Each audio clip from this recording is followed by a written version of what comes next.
All right, and we are back. I'm nice and relieved. I actually just left that there. So Nico, what were you saying? Yeah, You don't even remember what you were saying, do you? I remember what I was saying. So Fourth grade question, what do you think they look like? yeah, so I think it's very possible. We have a lot of eyewitness encounters, stuff like that, right? And you could obviously go the route of, oh, these people are crazy or this or stuff.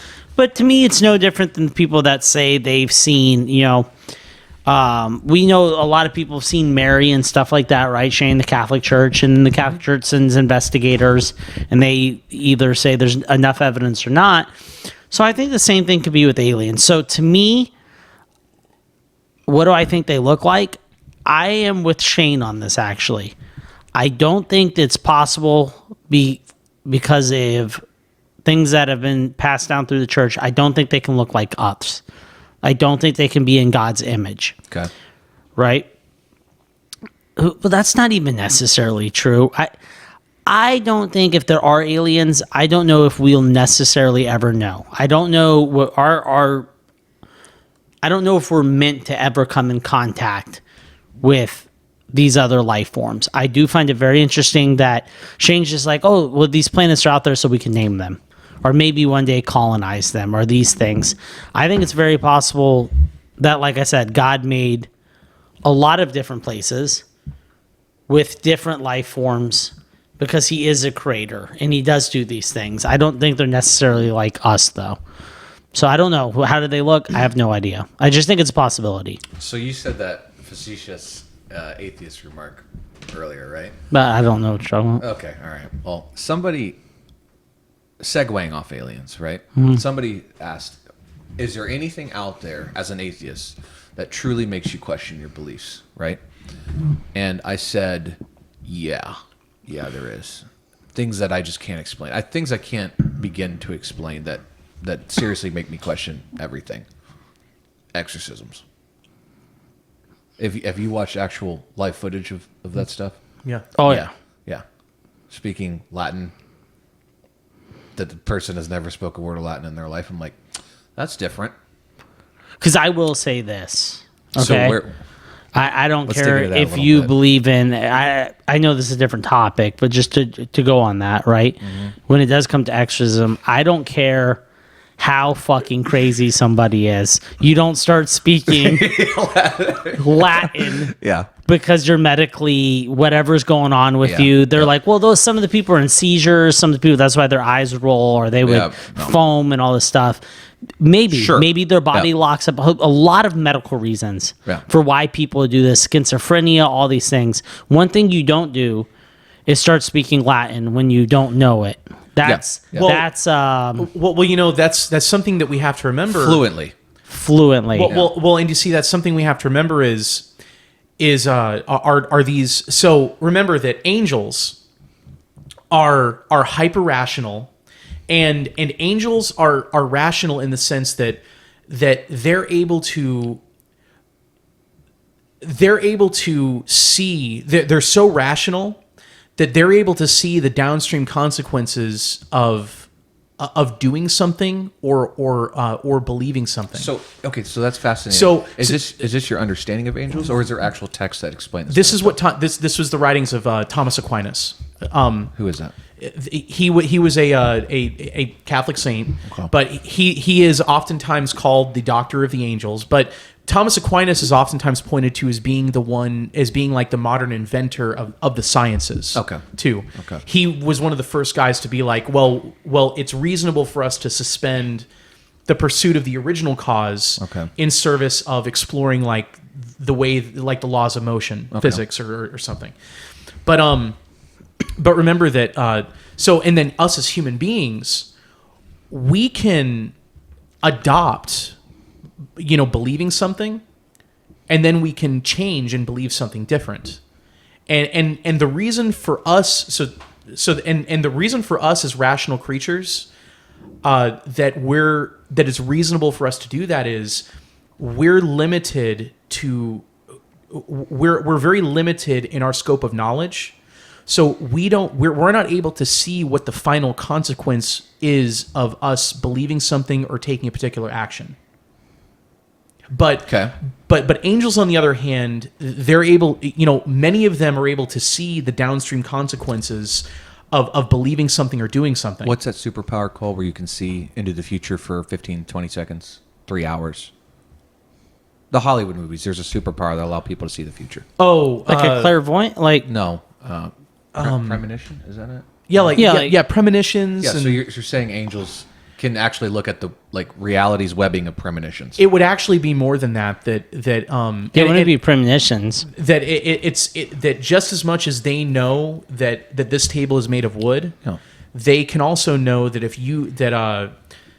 if they do something, they know what the end result of it is going to be. So, and they also know what the original. You're saying that as much as this table is wood, if an angel knows that if I go motorcycle riding that day, I'm going to die because I'm going to get hit by some chick texting. Well, so that would be something that they would only know with God's permission. Now, okay, so let me say this.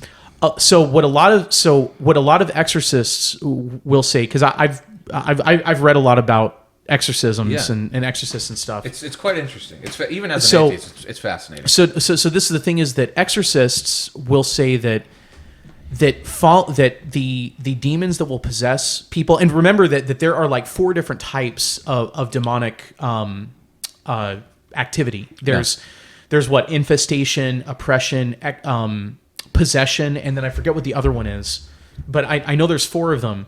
And what a lot of exorcists will actually say about aliens is a lot of people's interactions with aliens are very similar to I was just about to point. This is where we were coming to. Are very similar to the different types of to the different ways someone can be plagued by a fallen angel, by a demon. So where do you draw the connection between aliens and fallen demons? Fallen angels. Fallen angels. Yeah. Well, so the thing I would say is when you go back and look at Genesis chapter 6, which is preceding the flood, and there's the book of Enoch, which goes That's into not even in the Bible. Dead Sea Scrolls. Yeah. The book of Enoch's not in the Bible, but I think it should be. So that's where the Council of what's it called? Nicaea? Yeah, Council of Nicaea, but so they ruled that out, right? Well, actually, so this is the interesting thing. The problem with the Book of Enoch is it was not a text that was that was in circulation at the time of the Council of Nicaea. Okay. So it's quite early then, or sorry, quite late. So it's really interesting because that text, it disappeared from being circulated in the East and West for quite a while. Okay. Not that it necessarily happened afterwards. Right. It's that. But if the text didn't exist there, it did exist. That's what he's saying. Right. It was out of circulation. Yeah, basically, when a book's out of print. Yeah, and so but the Book of Enoch was present in the Dead Sea Scrolls. So we know for a fact that Jews at the time of Jesus were reading the Book of Enoch. But here, let's back up. So the Book of Enoch goes into talking about how fallen angels came down and taught man war, and taught man all kinds of bad things that were harmful to man. Mm-hmm. But one of the most interesting things that the Book of Enoch talks about, and the Genesis chapter 6 is kind of very broad in this, but it talks about how fallen angels were trying to pervert the incarnation. How fallen angels were trying to breed with women. They play with their genitalia. They're trying to, impregnate them, basically. And the reason for that was they were trying to pervert. They were trying to pervert mankind as much as possible. Mm-hmm. And so actually, I think to really fully understand this, and this is something that we talked about a couple of weeks ago, is when now this is the theology with a little t. Right, little tiny, little baby T. Yeah. This is not this kind of T theology. This is this kind of T. Mm-hmm. So it's not bad for a $5 stick, huh? I don't like the way you phrase that. No. So all right, never mind. So at the very beginning, I apologize, Shane. Continue. Oh, not a problem. So at the very beginning, God created the angels. Yeah. This is, of course, according to Christian tradition. God created the angels. And and so angels were created as a higher order above humans. Right. And these angels that were created at the very beginning, many of them were created with knowledge of what the future would hold. The story goes that God revealed to them that He intended to incarnate as a human and divinize humans to bring them to the level of angels and even raise them above the level of angels. And some angels, or actually most angels, went along with this because they were obedient to God, and then other angels fell away and staged a rebellion. And they were utterly disgusted at the idea of God incarnating as a human. Lucifertonians is what those angels are called. Yeah. And so, or like Luciferians, right? Luciferians. So, that's yeah. Are you guys being sarcastic? No, we're being serious. Okay. So then what ended up happening was they staged a rebellion. Yeah. It's a good cigar. Yeah. So Good cigar. so they staged a rebellion against they staged a rebellion against God in heaven. And the result was that they were kicked out of heaven. Yep. And the one that led them being kicked out was the angel named Michael, the archangel named Michael, and Michael in Hebrew is Mikael, which means who is like God. And they were kicked out, and what they intended to do was pervert humans to the point where God, because God can only dwell with the perfect.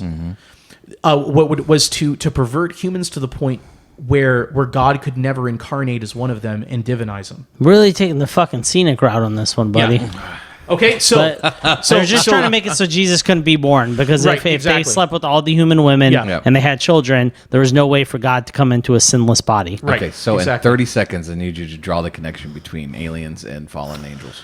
So if you look at the common story that's associated with alien abductions, they're typically doing one thing, and they're concentrating on genitals and on the womb of women.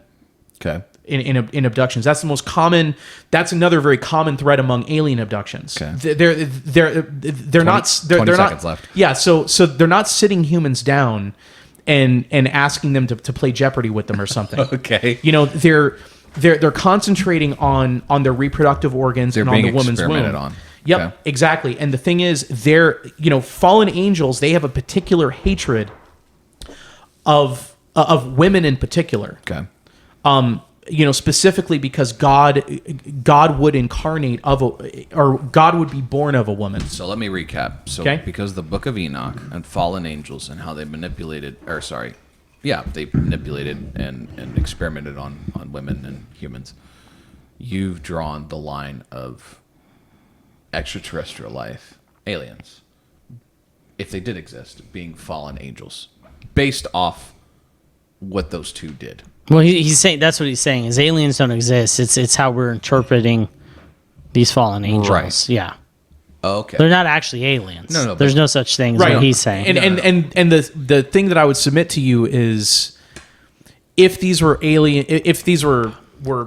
rational incarnational beings that were living on another planet, the James Webb Telescope would probably be taking pictures of. Dude, if you mention that fucking telescope towers more times, on other planets. I'm going to stab you. Well, the thing, there are certain things that are inconvenient truths, and the James Webb, the James Webb images, it's a pretty inconvenient thing for people that are looking for other rational incarnational beings in the universe, because it comes up pretty damn dry. That's not. So James there's Webb that. Telescope is a scientific instrument that was not designed to detect alien life. It was designed to document the stars and take pictures that we previously couldn't take. If there are alien civilizations on another planet near us, don't you think it would take a picture that has some little alien spacecraft with an alien waving or something? I'm sure. I'm just trying to dwell in the realm of evidence here. I look at it. When I see the pictures of there, it doesn't reinforce a Christianity belief or anything. It tells me, wow, that is gorgeous, and we are clueless. Because it's taking pictures of things that we can't reach with our technology. We have no idea what it's like over there. We have no idea if it's a hellacious supernovas going off every 10 seconds or whatever it is. Like it's those pictures are just awe. They are. It's almost beyond what our brain can process. And like when you break it down, like measuring light, for example, and somebody says, "Oh, that picture," because it's just a little glint on the most technically advanced telescope we have, right? That is 142 billion light years away. Your mind can't even conceive that math. It's like, how far? You know what I mean? And that's why it's just like we don't know anything. As far as our universe is concerned, we know briefly about our galaxy and like us on Earth. We're still learning and stuff, but when we go beyond our galaxy someday, we will. We don't know shit. Well, and that's a fascinating thing. So that's the fascinating thing to me is that Very interesting. That there are all these images of a universe that's beautiful, it's stunning, but it cannot sustain life. Yet we don't. Yet, what do you mean it cannot sustain life? Well, I guess what I'll say is this: is there is no evidence that it can sustain life, and the reasonable scientists out there, like scientists that are biologists, scientists that are biochemists, and everything. What they will say about the James Webb images and things that come back is they'll say, yeah, this whole place it cannot sustain life. This is not an area that can gestate life, and No. Any biologist worth his weight will not look at that and say, "Oh, that can't sustain life." That means that they are concluding that they are all knowing. So will you call those scientists out and tell them that they don't know what they're talking about and that you do? No, because any true scientist Right here on this podcast. absolutely So Sebastian's about to do it. And I actually learned this from a scientist. Any good scientist will never give you 100% yes. They will always give you 99.99% because they will leave the 1% up to the possibilities that they're wrong. But what these scientists will say is that based upon the images that the James Webb telescope or that the James Webb, is it a satellite or telescope or is it both? It's a telescope. Okay. Well, it's a satellite that is a telescope. Yeah. So what these scientists will say? Yeah. So what these scientists will say is that they have not seen the criteria for life. And remember something that so when we use the word I don't science. know. I don't know if they've seen the criteria for life or not. I haven't done a deep dive. And that's into the thing, they haven't. Well, that's what they're saying. They're saying what Shane's saying is from the evidence that they have gathered from these photos, based off pictures. Right. They can conclude that they have not seen anything that's capable of sustaining life. Right. Okay. Right. Now that doesn't mean that they don't have faith that there's life out there. The possibility and right. Yeah. Faith. Yeah. in the Santa Belief Claus in definition. something in the absence of evidence. Yeah. Exactly. Now, Not the Santa Claus definition. So yeah, it's believing without. Or It's actually the exact same definition. It actually is. Yeah, now that I'm thinking about If it. you So- conclude, well, Let me hold on. Let me I think there backpedal could be on that. aliens out there. It is the same definition. It's worded very differently. Yeah, but that's what it is. It's just faith. It's just blind faith. So the thing Not is the Christendom definition of faith.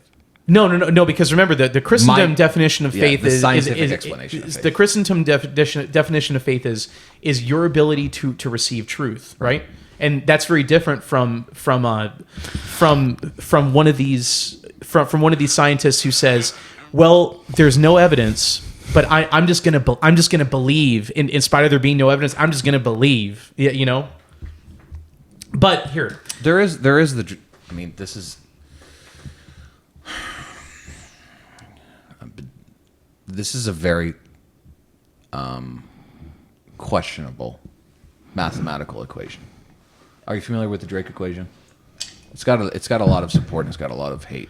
And in that equation, it basically says, in our known universe, there's roughly 10,000 planets that's capable of containing life. Doesn't mean there is life.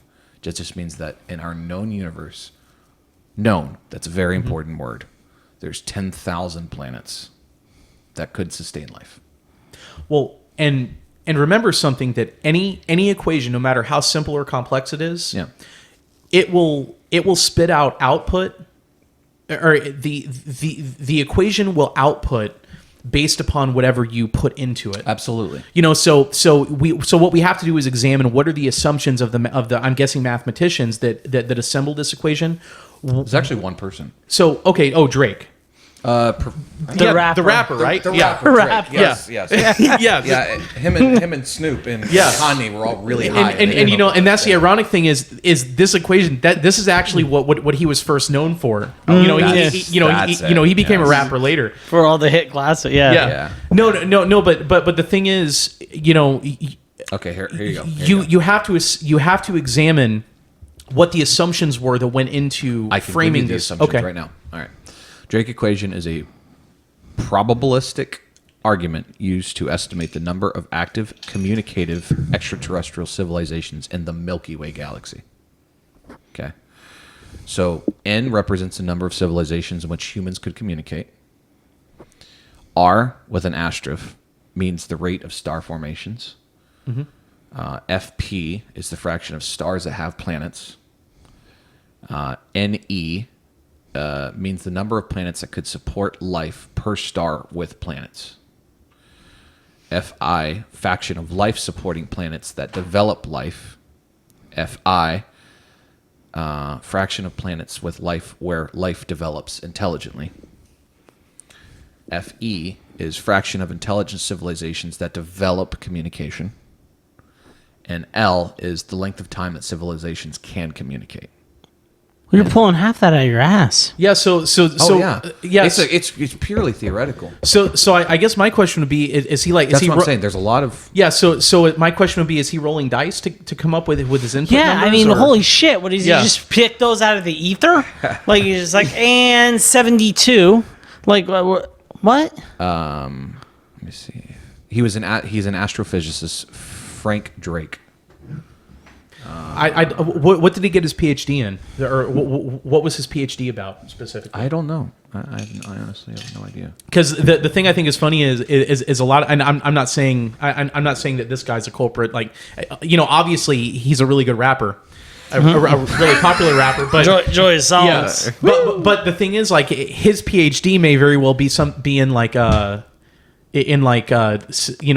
science during the time, or like physics during the time of Shakespeare That doesn't discredit him. or something. No, it doesn't. But this is the thing. Like, if somebody has a PhD in let's say statistical analysis, and if they come to me and they want to try to argue about paleontology as if they're an expert, I'm not. I guess what I'm saying is, if their PhD were in paleontology and they're coming to talk to me about paleontology. Then to me that would be a feather in their cap. But if they're going to come and talk to me about paleontology and their PhD was in, Here you go. I think some you and I kind have of chemistry history or something. degrees. Here Really you go. hard to argue that point of view. well, this is the thing. I respect people's arguments and evidence that people point to. I don't respect their credentials. Okay, so that's my You know. point. Whoa, you just contradicted yourself. No. I was supposed to say, you just contradicted him. No. The thing I'm saying is that I think it's ironic that somebody will get a PhD in biology or something, and they got their PhD in studying the reproductive habits of a particular type of butterfly, and then they'll walk around and try to talk to you about the reproductive habits of chimpanzees or something. Okay. The thing is, chimpanzees are not butterflies. Okay. Okay. All So right, we do agree then. Yeah. Okay. All right. So I'm going to give you Drake's credentials real quick. That's what you asked for. Well, actually, the big thing I'd like to know is, because I already know that he's a rapper. The main thing that I would like to know is where is he getting his numbers from? So, and his population. I'm going right? to contextualize and then give you Okay. how he came up with this very briefly. The Drake equation was cooked up by astronomer Frank Drake, 1961, blah, blah, blah. Drake conducted a pioneering search for extraterrestrial signals, a several-week-long effort he named Project Ozma. Somewhat unexpectedly, the modest experiment attracted a great deal of attention, and Drake was encouraged by blah, blah, blah, a staff officer at the National Academy of Sciences to organize an informal gathering of accomplished researchers and engineers to discuss the prospects of finding a signal. Was listening for radio signals a worthy endeavor or not? Approximately a dozen people attended his informal meeting. They were all eminent. Among them was blah blah blah blah blah blah. Very famous, highly accomplished people. Blah blah blah. While planning an event, Drake chose to organize the discussion around a simple formula he concocted that estimated a critical number for SETI, and I don't remember what that is. Namely, an estimated counting of transmission worlds in the galaxy.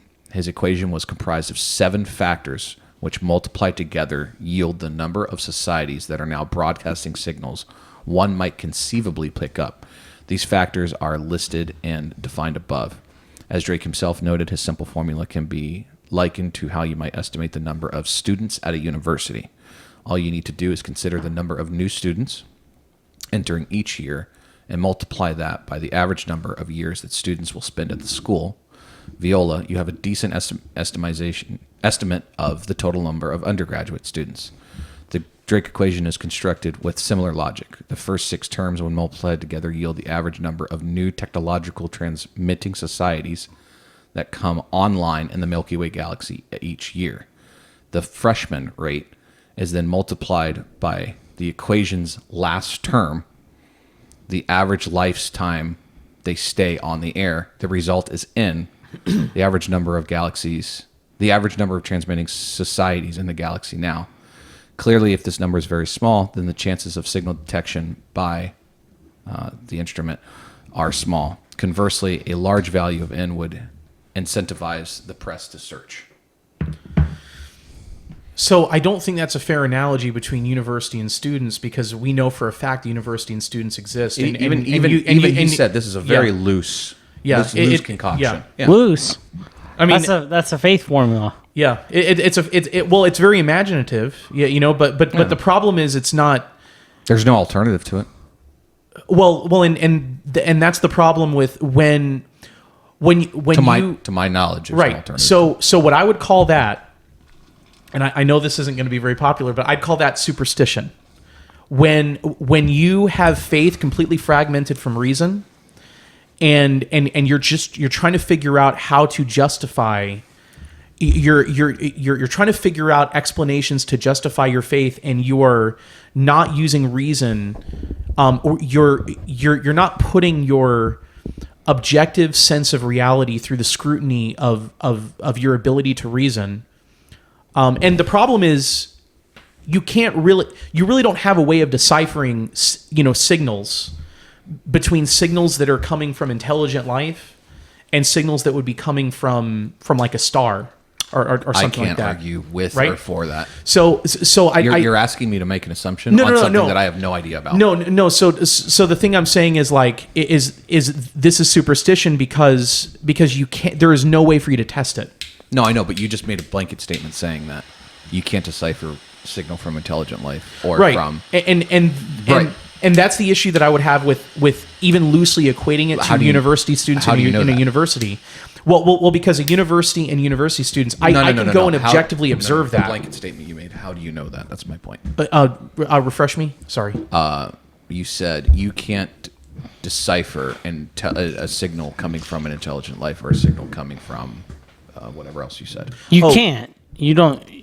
You're saying that when it shoots back. Yeah, I don't know. Right, so, I don't know if we can interpret that. Well, or we know those are our probes shooting back. That's more. Not always. So because we listen to a lot of radio waves in space that we just don't. Sometimes it's literally just radio waves from stars going supernova. So if he's basing that formula though on an aggregate number of signals that were received by SETI and that's an acronym. I think it's an acronym for Search for Extraterrestrial Intelligent. Okay, that sounds familiar. Intelligent life or intelligence.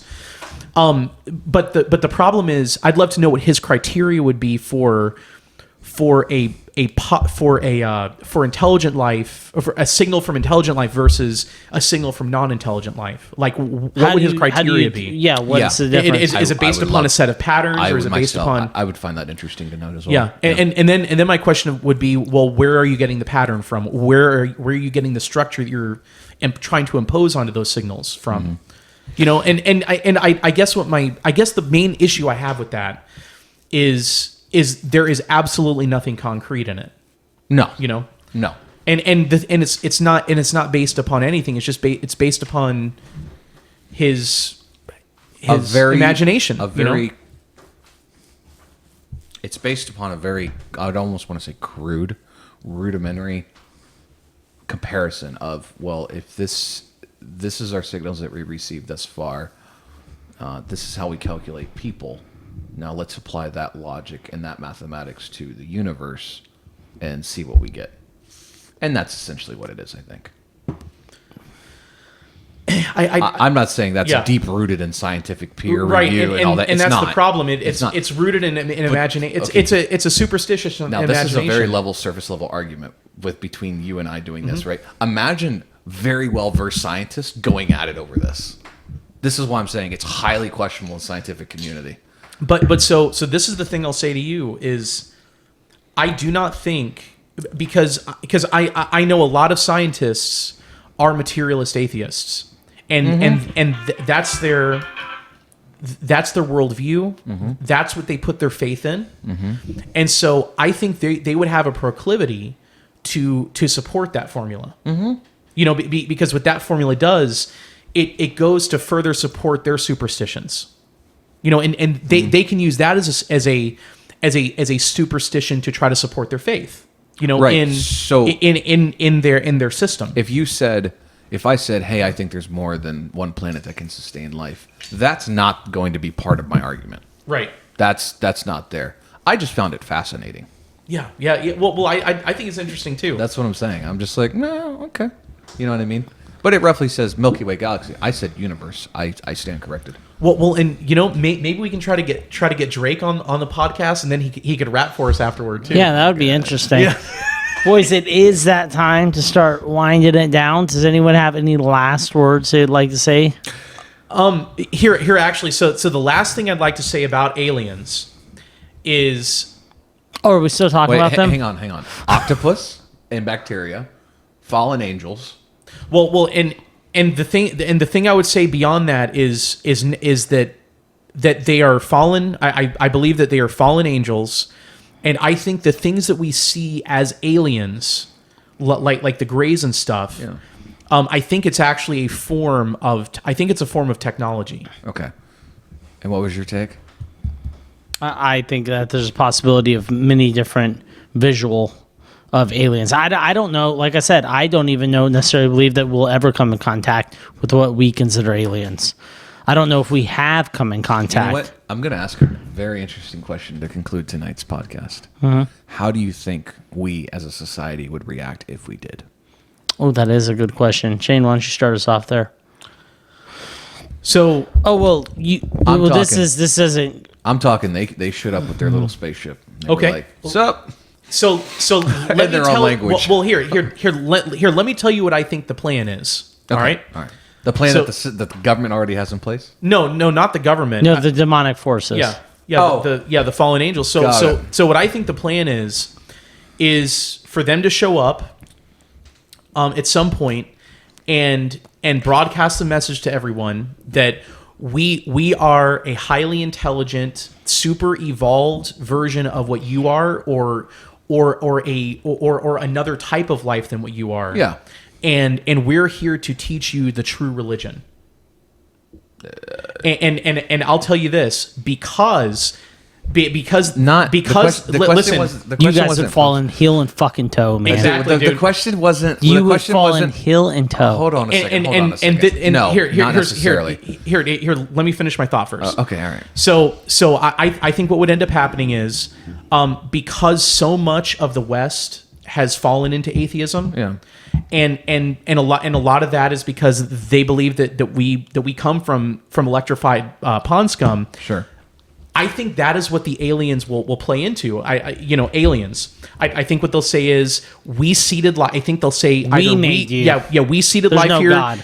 And what they would probably say is you are Stardust, and you want to know how Stardust got there? We put you there, baby. There is no God. There made you. We electrocuted the pond scum that you came from. Have you heard about the lizard people that lived here on Earth 180,000 years ago? Oh, I've heard about those.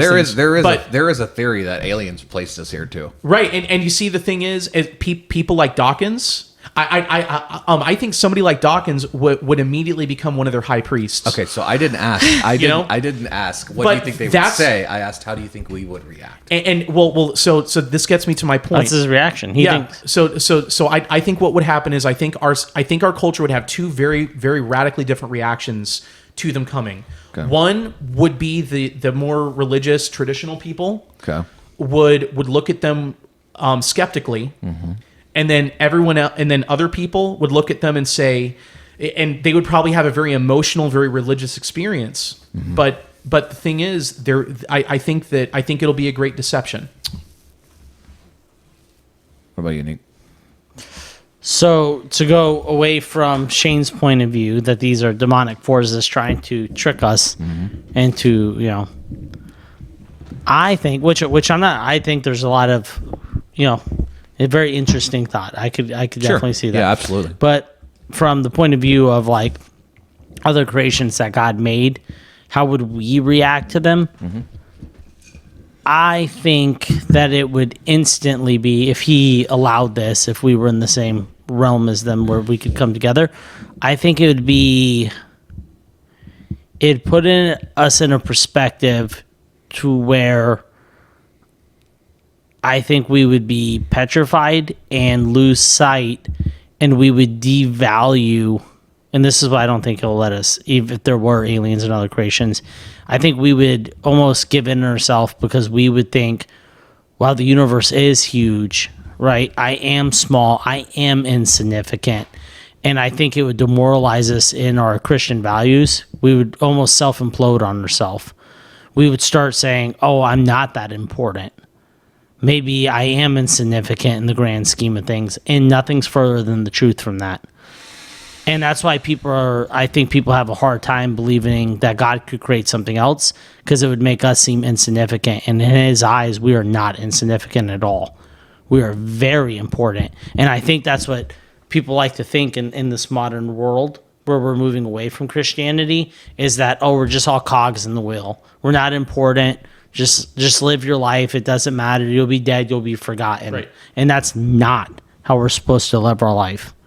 So, to answer your question, I think it would morally bankrupt us. No matter what the aliens said, no matter what happened, they could bring fucking technology that cured cancer. I think mentally, I don't know if God would ever allow that for us to come in contact with them, because it would morally destroy us. I think we would instantly, almost in your way where it's deliberate, I think we would give up on God completely. Even Christians. I think Christians, it would be very hard. I think you'd see who true Christians are. Well, that's the reason I say I think it'll be a great deception. And the thing is, the Apostle Paul writes in his letter to the Galatians, saying, if other angels, or it's translated angels, beings sometimes, if other angels come to you preaching a different gospel, reject it and reject them. And I do think that is what we will be facing someday. Are these creatures that we think, and this is the thing. What good really comes out of Hollywood? Not a whole lot of good. And the thing is, this whole little green men narrative and the whole narrative of aliens coming here so that they can impart some kind of celestial wisdom to us, that's one of the chief messages that's being pumped out of Hollywood all the time. It's a big construct that's been pushed out of Hollywood since like the early 20th century. Nah, dude, have you ever seen Predator?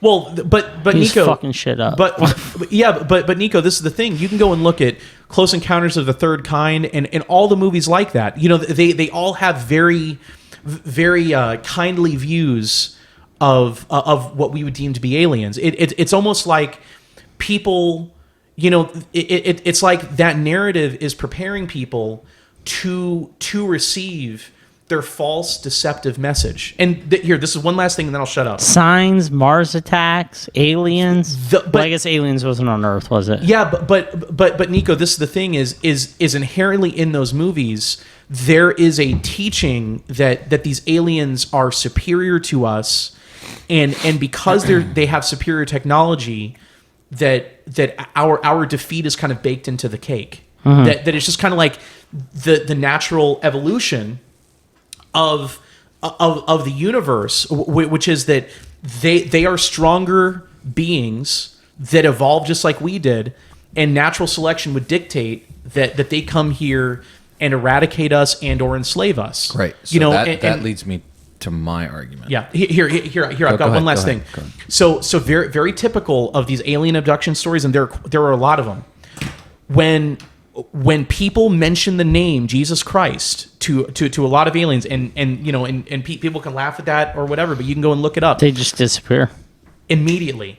And also too, if somebody does not recognize the surroundings they're in, and they're getting like worked on by aliens in an abduction or something, if they mention the name Jesus Christ, they're back home in bed, or they're back wherever they were. That is evidence to me that those eyewitness accounts that we're dealing with something that we're dealing with something demonic here in terms of what in terms of the tradition that the apostles left us. So go ahead. I'll shut up so that. All right. So that's where I just dismiss the entire thing there, because eyewitness testimony is the weakest form of evidence in the scientific community. Well, eyewitness testimony is enough to incriminate someone for life. It is, and that's what's crazy, is that in the scientific community, it's the weakest form of evidence, but in law, it's one of the highest forms of evidence. Because of you're both, I see where you're both coming from. You're both kind of on the same page. I do think it would morally bankrupt us, but because of how we would perceive them as a threat, I think the government would overreact. I think we would literally get defensive and obviously pose it as a threat. I think there would be a huge, huge war between scientific query and understanding and the government wanting to destroy what is potentially a threat. Not a direct threat, but potentially a threat. Even if they popped out and was like, "Sup?" You know what I mean? I think it would be a huge, literally just like the Hollywood movies, the government wants to kill it and the scientific community wants to understand it, right? I do think religiously it would create some extremist sects and be like, they're gods, right? All over the world. And I also believe that it would morally bankrupt us, and that would be a bad thing and a good thing, because from the ashes rises anew. And also, we would realize, okay, we're not insignificant, but we're not alone in the universe. If these people are here, they have the technology to come here. How many other civilizations are there out there? How many other intelligent life things are there? You know what I mean? And that just opens up a whole new world of possibility and scientific understanding. And what they would say is... Or they could come here and realize that we're all fucking cockroaches and glass our entire planet before we even realize what happened. Well, and the thing that they would come and tell us is they would say, yeah, we're from another planet in outer space. You just have to have faith, and the thing that they would say is look, you just have to have faith. I know that your James Webb telescope, George Michaels. Yeah. Well, they would just faith. This is at a scientific conference. I don't remember if it was Neil deGrasse Tyson or whoever it was. He goes, if alien life ever flew by, did a drive on our planet, with all the trash that we have circling our globe, he goes, it would look like a trailer park to them. He'd go, ugh, and just keep on driving. They wouldn't even land. Yeah. All right, boys. So I think after we evaluate, if we take all the evidence, we take everything we said, right. I think we can unanimously agree. Clear-cut victor is me. I'm correct. You guys had some interesting points of view, though, and I think it's a good place to end the podcast. I mean... I appreciate that you guys participated. I've known you for I don't know how many years of my life, and you don't get any less full of shit. I'm just saying. I mean, if we got to end this, I'm right there with you, man. Yeah. Well. Oh, okay. Well, I think we. I don't really think we arrived at a common conclusion, but I think we covered a lot of interesting ground, and we should continue our conversation on exorcisms later. Yes. Well, and not we just should that. do a podcast on exorcism. Well, and not just that, but I think we covered a lot of topics that we should just do an entire podcast on, like the origin of life, exorcism. Yeah. We segued into a lot of things. Yeah. I mean, we could talk about biblical text, about like scriptural texts, like the Masoretic versus the Septuagint and stuff. I can't. You know, well, you've known me for a long you know time. what? If there's an argument to be had, I'm willing to have it. Absolutely. You know, I'm here. Just it depends on the subjects, definitely, because there's things I'm well versed in, and I would just sit here like a paperweight and not say anything. So, you know who would be great for that? Bond. Ah, nice. Yeah, maybe we'll have him on. You're talking about James? James. James. Yeah. No. Him and Drake. Could you imagine that together? You know what this guy's name is? Incredible guy. His name is Bond Eddie. Oh, Bond's his first name. Bond's his first name. Was he named after James Bond? I have no idea. That's the first thing I'd want to ask him. Extremely accomplished individual, but super intelligent. Does he work for a company called MI6? All right, I'm done. All right, guys. all right. Great podcast. Good stuff, boys. Yeah. All right. See you, boys. All right, man.